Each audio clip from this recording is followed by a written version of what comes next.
What if you were thrown into a place where everyone expects you to fail?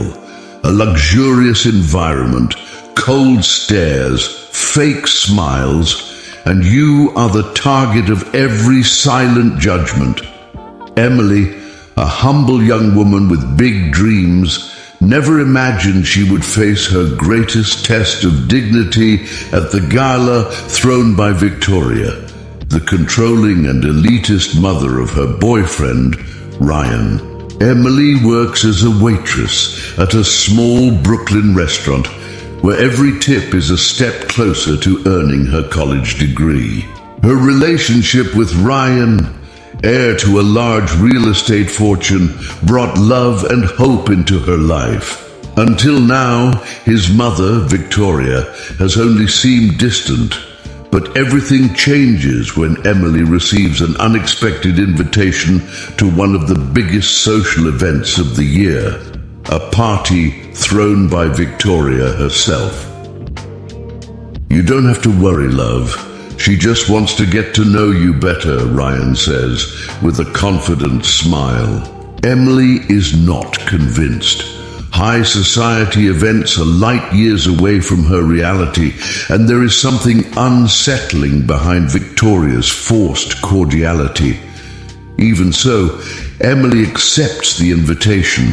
She wants to feel part of Ryan's life and show that the love between them is greater than social barriers. But Victoria isn't interested in meeting her. She wants a show.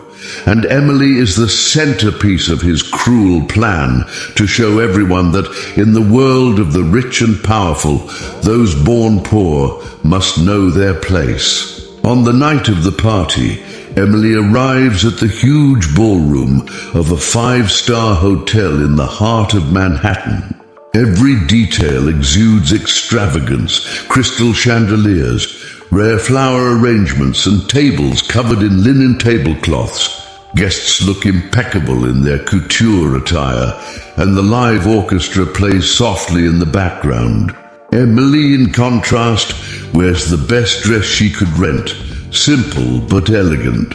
As soon as she enters, Victoria greets her with a smile that looks more like a sharp blade. "Ah, dear Emily, I'm glad you made it. I was curious to see what you would choose for the occasion." Victoria's gaze roams Emily's dress from head to toe, full of judgment. Emily swallows hard but maintains her posture. "Thank you for the invitation, Mrs. Victoria. The room is stunning." Ryan, who was called to greet some businessmen, doesn't notice the tension between the two. While he is away, Victoria takes the opportunity to attack. "I hope you don't feel out of place, dear. Parties like this can be intimidating for those who aren't used to it." Emily smiles firmly. "I always like a challenge, Mrs. Victoria." During the party, Victoria introduces Emily to several guests, but always with subtle comments that make it clear that the young woman does not belong there. This is Emily. She and Ryan met in a cute way. She's a waitress at a restaurant in Brooklyn. Every word is a weapon to publicly humiliate her, and Emily feels the weight of the curious looks and malicious smiles.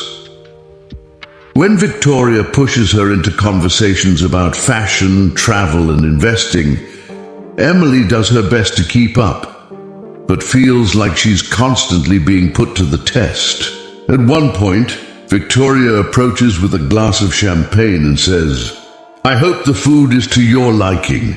It's a little different from what you're used to, isn't it?" Emily feels the words like thorns, but decides that she will not be struck down. She remembers that her value is not in wealth, but in the strength that has always carried her forward. A surprising moment comes when Victoria, thinking she has finally won, leads Emily into the cruelest moment of the night. She announces with a tap on the crystal glass, "Dear friends, please come closer. I would like to take this opportunity to welcome someone special tonight. The guests form a semicircle around the two, curious about what will come. Emily feels the weight of expectation. Victoria takes a calculated pause before continuing. Emily, my son Ryan's charming girlfriend. There is timid applause, followed by looks disguised as curiosity. Then Victoria delivers the blow. I've always found it fascinating how love can cross social barriers. The guests exchange glances. Emily feels the heat rise to her face, but she keeps her smile. You know, Emily, Victoria continues, not everyone would have the courage to participate in a night like this, with people so different from their usual circle. The hall falls into silence. Emily realizes it's a test. Victoria wants her to make a mistake or lose her composure in front of everyone. At that moment, something inside Emily changes. She decides she will not be a victim. She raises the glass of champagne and with a radiant smile speaks loudly, "Ukub, thank you, Ms. Victoria." Indeed, this is an unforgettable night. It's not every day that a simple girl from Brooklyn gets the chance to see so closely what it really means to be insecure. The silence is overwhelming for a moment before some quiet laughter spreads among the guests. Ryan, who hears the phrase as he approaches the group, smiles proudly and holds Emily's hand. "I'm so proud of you," he whispers. Victoria, for the first time, seems speechless. Emily takes the moment to show everyone that she's not just a humble girl trying to fit in. The world is big, but opportunities are for everyone. And I've always learned that what really matters is not where you come from, but who you choose to be. The guests begin to applaud, this time with genuine enthusiasm. Emily's charm and confidence transform the moment of humiliation into triumph. Victoria finds herself defeated at her own game. After her bold response, Emily realizes something has changed. The looks that previously judged her with contempt now bring a mixture of surprise and admiration. Suddenly, some people approach to talk to her, sincerely interested in meeting the girl who had the courage to face Victoria on her own territory. Ryan stands by Emily's side, proud and relieved to see her so strong. "You were amazing. My mom didn't expect that one." Emily holds his hand and whispers, "I just did what I needed to do. I'm tired of being afraid." As the party progresses, Emily discovers that some of the most influential people in the room share similar stories to hers. One guest, the elegant Susan Wilcox, smiles warmly at Emily. "Oh, honey, you reminded me of myself when I arrived in this city. I wasn't always rich. I had to use my voice to survive and conquer my space." Another person, an investor named Charles Decker, interrupts. "Frankly, it was the best thing I've seen at a party like this in years. Authenticity is a rare quality around here." Emily begins to realize that her authenticity is more powerful than any dress or inheritance. And as Victoria watches from afar, frustrated by the night's unexpected turn, Emily blossoms. She realizes that she can hold her head high among anyone, regardless of their origins. Victoria, trying to recover from the blow, approaches with a forced smile. "It looks like you did a lot better than I expected." Emily firmly responds, "I know it was difficult for you, but I hope one day you understand. My value does not depend on what I have, but on who I am." Victoria snorts slightly, but inside she knows that Emily won. The party reaches its high point with the announcement of the most anticipated moment of the night, the traditional dance that Victoria always organizes to present worthy high society couples. Emily, knowing that she would be put to the test once again, watches as Victoria makes a point of walking to the center of the room and asking Ryan to dance. "Come, dear, let's show the guests how it's done." But to everyone's surprise, Ryan gently pushes his mother's hand away and walks over to Emily. With a smile that lights up his face, he extends his hand. "Emily, do you want to dance with me?" Emily hesitates for a second, aware of all the eyes fixed on them, including Victoria's, who now seems petrified with rage. But with her heart pounding, she accepts his hand and lets herself be led to the center of the room. As soon as they start dancing, the room falls silent. The guests watch attentively, some waiting for Emily to stumble or make a mistake. However, to everyone's surprise, and especially Victoria's, Emily dances with unwavering grace and confidence. Every step she takes is a symbol of overcoming, an affirmation that she will not be defined by anyone else's expectations. As they spin around the track, Ryan whispers in her ear, "Hey, I'm so happy you're here with me. It doesn't matter what my mom or anyone else thinks." Emily smiles, feeling a mixture of relief and joy. For the first time that night, she feels like she belongs, not by trying to fit in, but by being true to who she is. When the song ends, the hall is filled with warm applause, much louder than the polite applause Victoria received at the beginning of the party. Victoria watches, visibly defeated. His plan to humiliate Emily turned into a spectacle of acceptance and triumph. Some guests approach Emily to congratulate her, including investor Charles Decker, who hands over his personal card. "Contact me, Emily. We need people like you in the industry. Your authenticity is a rare asset." Emily looks at the card and feels that something extraordinary is beginning to unfold in her life. With the dancing over and the applause still echoing, Emily feels like she's overcome not only the party, but also her insecurities. The guests now treat her as an equal, and even those who previously looked at her with disdain now show interest in meeting her. Victoria remains on the sidelines, unable to hide her disappointment. She realizes that despite all her efforts to discredit Emily, she ended up strengthening the relationship between the young woman and Ryan even further.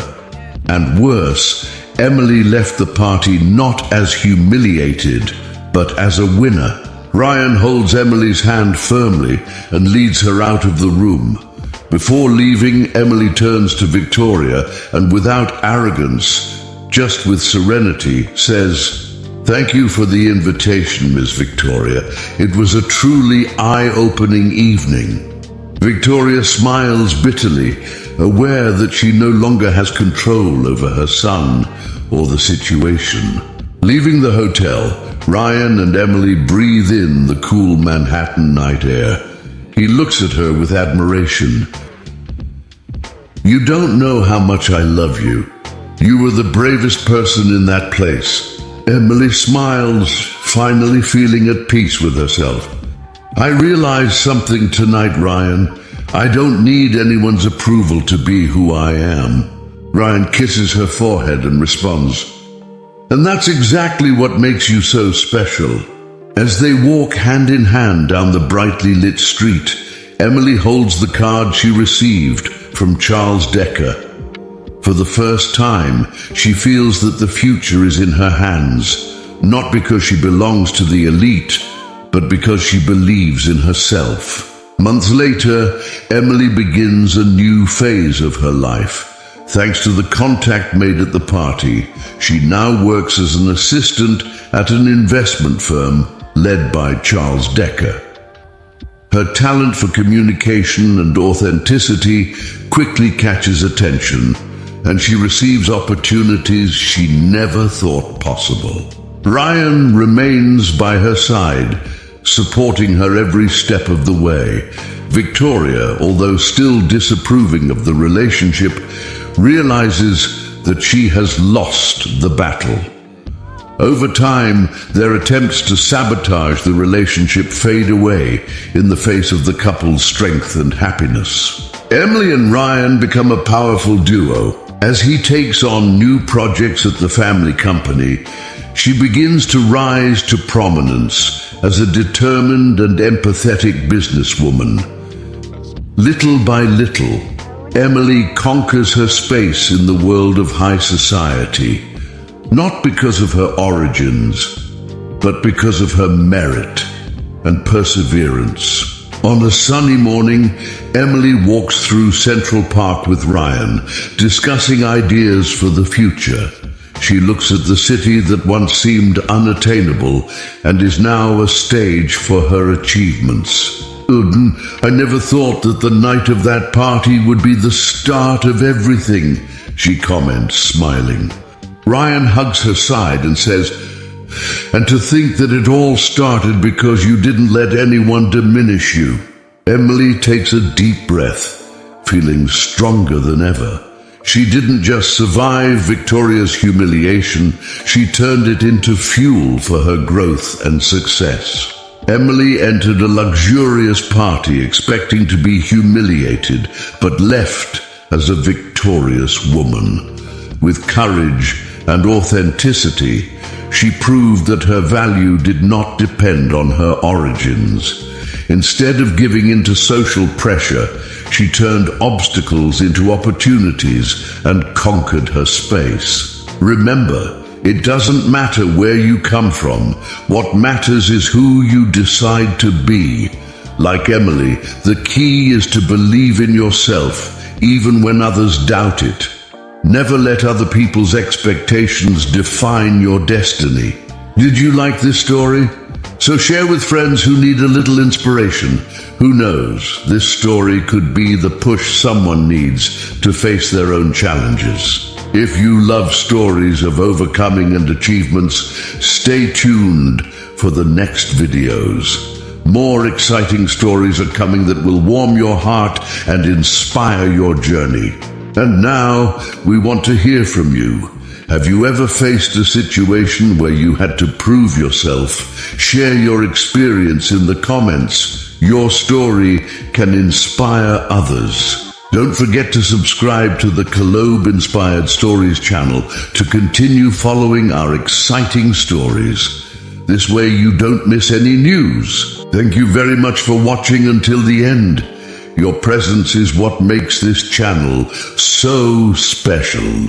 Here at Kollobe Inspired Stories, we bring real and fictional narratives that awaken emotions, inspire and remind us of the power of overcoming. Never forget, you are stronger than you imagine. See you in the next video. See you then.